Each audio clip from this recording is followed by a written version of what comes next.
The European Union, France and Germany have slammed US visa bans on European citizens combating online hate and disinformation, with Brussels saying it could respond swiftly and decisively against the unjustified measures. The highest profile person targeted by the visa restrictions is former European Union Commissioner Thierry Breton, who helped drive EU legislation that's recently targeted top US tech companies.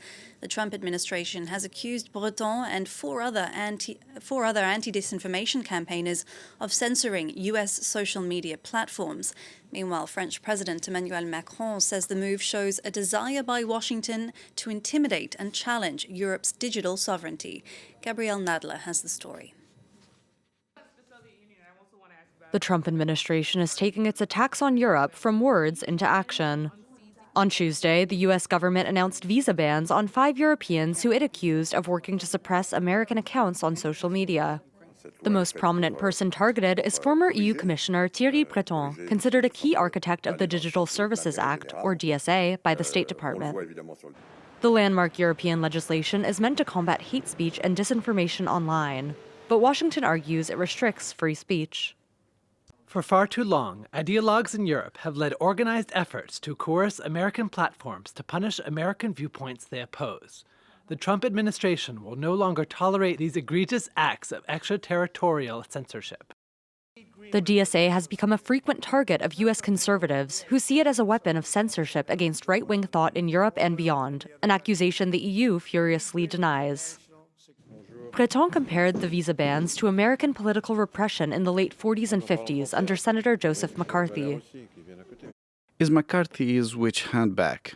As a reminder, 19% of the European Parliament, our democratically elected body, and all 27 member states unanimously voted the DSA. To our American friends, censorship isn't where you think it is. The 5 Europeans targeted were identified by Undersecretary for Public Diplomacy Sarah Rogers on X.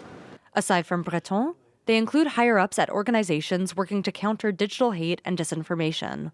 Along with the DSA, the U.S. has gone after the UK's equivalent Online Safety Act. Last week, Washington suspended a tech cooperation deal with Britain, citing opposition to the country's online regulations.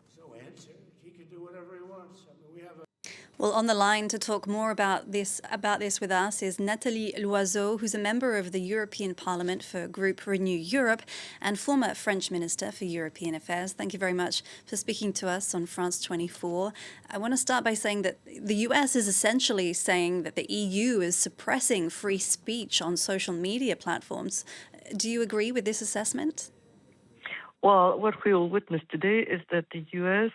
Is afraid of freedom of opinion, or is reinventing the crime of opinion, which indeed was the case during the dark years of McCarthy.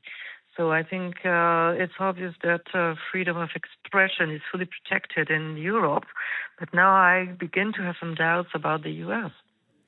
Well, all of these big tech companies that are affected by EU legislation are based in the US. Do you think there's a need for Europe to have its own platforms? Well, first of all, not all of them, if you think of TikTok. Second, yes, I do think that the EU or Europeans should have their own platforms and that they should try to scale up their startups in order to have their own tech companies. But when you talk about American tech companies, they don't suffer from European legislations. They benefit from the EU single market. They have the richest single market on earth in Europe, and they make a lot of profit out of it. That they have to abide by all laws is exactly the same thing when European companies do business in the US.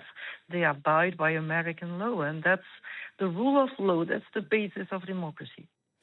And this does come at a time when the EU's talking about scaling back some of its regulations. In November, the Commission proposed delaying some provisions of its AI Act to make the bloc more competitive. So would you say then that these visa bans are kind of ironic or come at an ironic time? Well, I would not compare the two because we need to simplify our legislations in general, and we are doing it by ourselves and for ourselves. As regards to the Digital Services Act, let's just remember that it was designed with a dialogue with the platforms at the time, and I was involved in it, and platforms were telling us, well, if you do this and that, it will be acceptable for us. We could be able to respect your laws. And all of a sudden, because Donald Trump was coming back to power, they changed their narratives, and they were emboldened as a good oligarchy, but in the U.S. and not in Russia, to say, well, after all, everything that limits what we want to do has to be deleted. This is not how it works. You have more freedom of expression and more rights if you're a user of a platform in the EU than in the US. For instance, if you have some content deleted on a platform in the EU, you have a right to sue the platform. You have no right in the US. So you're saying this isn't going to affect EU tech regulations going forward? As a parliamentarian, as a member of the European Parliament, I don't take orders outside the EU. I take instructions from my voters, and they want a safe internet. They want an internet for their children. They want an internet where what is illegal in real life is illegal online, and they don't want information manipulation coming from outside, being from Russia, from Iran, or from the United States. Donald Trump, the US president, and some senior US officials have had some choice words for Europe recently. Do you believe that these visa bans are just part of a wider move to intimidate Europe and have the continent bend to the Trump administration's will?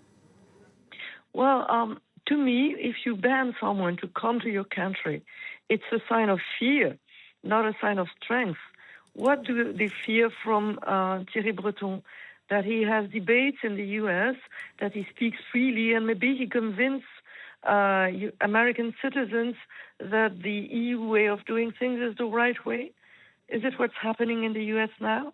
That people are afraid to have a free debate about what's happening online?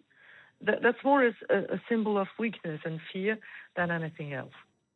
All right, Nathalie Loiseau, a member of European Parliament, thank you very much for speaking to us on France 24.